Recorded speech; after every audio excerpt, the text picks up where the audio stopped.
बुद्ध का एक शिष्य बुद्ध के संदिग्ध में 6 वर्षों से था। वो एक दिन महात्मा बुद्ध के पास आया और बुद्ध से कहा, हे बुद्ध, मुझे आपके पास है।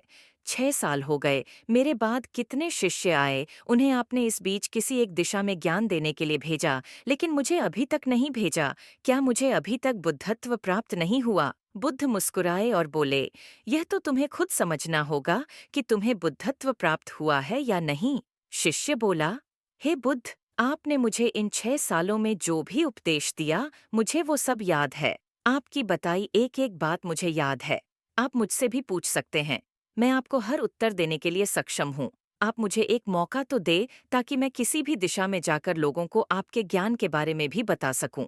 बुद्ध ने कहा, ज्ञान की बातों को याद रखने से कुछ नहीं होता। जब तक आप उसे अपने आचरण में ना लाओ, जब तक आप किसी भी चीज को अपने आचरण में नहीं लाओगे, तब तक आप दूसरों को नहीं कह सकते कि वो उसे अपने आचरण में लेकर आए। शिष्य ने कहा, जो भी हो, कृपया आप मुझे एक मौका दें। आप मुझ पर भरोसा रखें। मैं सभी को अपने ज्ञान से प्रभावित कर सकता हूँ। मैं लोगों को ऐसी बातें बता सकता हूँ जिससे उनके जीवन में शांति आएगी और वो शांतिपूर्ण अपना जीवन जी सकेंगे। बुद्ध ने कहा, अभी तुम तैयार नहीं हो। जब तुम तैयार हो जाओगे, मैं तुम्हें खुद सही मार्ग पर जाने के लिए कहूंगा। शिष्य ने कहा, क्यों बुद्ध? आपने मुझे इन 6 वर्षों में इतना भी ज्ञान नहीं दिया जिससे मैं लोगों को प्रभावित कर सकूं। बुद्ध ने कहा, ठीक है, तुम पूर्व दिशा की तरफ जाओ। वहां तुम्हें एक गांव मिलेगा। उससे तुम भिक्षा मांग कर लाओ और वहां के लोगों को अपने ज्ञान से मदद करना। कल सुबह तुम वहां अकेले जाना और शाम को आकर मुझे बताना तुमने कैसे वहां के लोगों की मदद की। वह शिष्य ये सब सुनकर बेहद खुश हो गया और बुद्ध का आशीर्वाद लेकर चला गया। और वह रात भर ज्ञान समेटता रहा और मन ही मन सोच रहा था कि मैं कल ऐसे ज्ञान की छाप छोड़ूंगा कि वहां के लोगों के साथ बुद्ध भी मुझसे प्रभावित हो जाएंगे।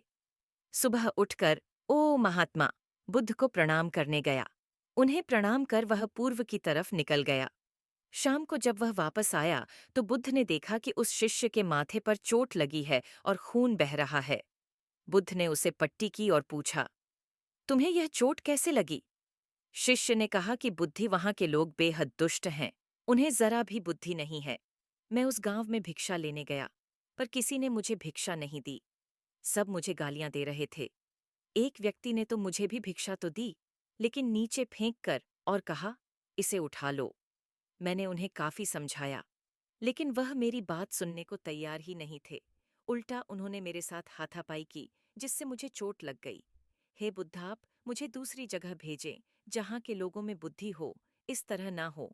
बुद्ध उसकी बात सुनकर मुस्कुराए और बोले कि अगर तुम्हें दूसरे गांव में भी ऐसे ही लोग मिले, तब तुम क्या करोगे? शिष्य ने कहा, हे बुद्ध, ऐसे लोगों को कोई ज्ञान नहीं दे सकता। वह लोग अज्ञानी हैं, उन्हें कौन समझाए? बुद्ध ने कहा, वह लोग अज्ञानी नहीं, बल्कि ज्ञानी हैं। उनके पास बहुत बुद्धि है, परंतु उनके पास खुद का ज्ञान है। अब अगर तुम किसी दूसरे के ज्ञान को चोट पहुंचाओगे, तो वह कुछ तो कहेंगे ही। तुम्हें ऐसे लोग हर जगह मिलेंगे, तब तुम अपना ज्ञान उन्हें कैसे दोगे? बुद्ध ने शिष्य को कहा कि आज तुम आराम करो, कल शाम को मेरे पास आना। शिष्य बुद्ध को प्रणाम करके चला गया। अगली शाम जब वह वापस बुद्ध के पास आया, तब वहां एक और बुद्ध का शिष्य मौजूद था। उनके हाथ में चोट लगी हुई थी। बुद्ध ने उस शिष्य के हाथ पर चोट देख उस पर पट्टी की और उस शिष्य से पूछा कि तुम्हें यह चोट कैसे लगी? शिष्य ने कहा, हे बुद्ध, आपने पूर्व के एक गांव में मुझे जाने के लिए कहा था, वहीं मुझे यह चोट लगी। बुद्ध ने कहा, वहां तुम्हारे साथ क्या क्या हुआ, तुम मुझे बताओ। शिष्य ने कहा, हे बुद्ध, वहां पर मैंने सबसे भिक्षा मांगी, लेकिन किसी ने मुझे भिक्षा नहीं दी। एक व्यक्ति जिसने भिक्षा दी थी, उसने भी वह मुझे जमीन पर फेंक कर दी और कहा, उसे उठा लो। मैंने चुपचाप उसे उठाकर अपने पात्र में रख लिया और उसे कल्याण का आशीर्वाद दिया। तब उस व्यक्ति ने मुझसे कहा, आप बड़े ही अजीब व्यक्ति हो। मैं आपका अपमान कर रहा हूँ और आप मुझे आशीर्वाद दे रहे हैं।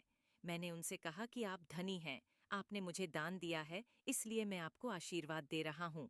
फिर वहां से मैं आगे गया तो कुछ लोगों ने मुझे वहां से जाने के लिए कहा।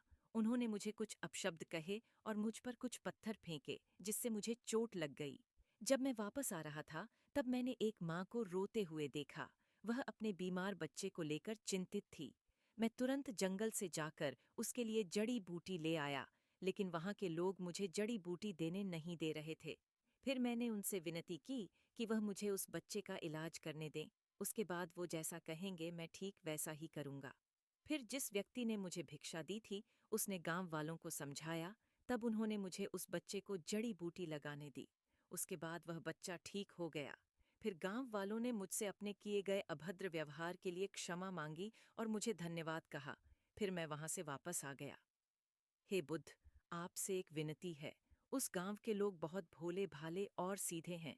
क्या मैं रोज उसी गांव में जाकर भिक्षा मांग सकता हूँ? ये सभी बात वो पहला शिष्य भी सुन रहा था।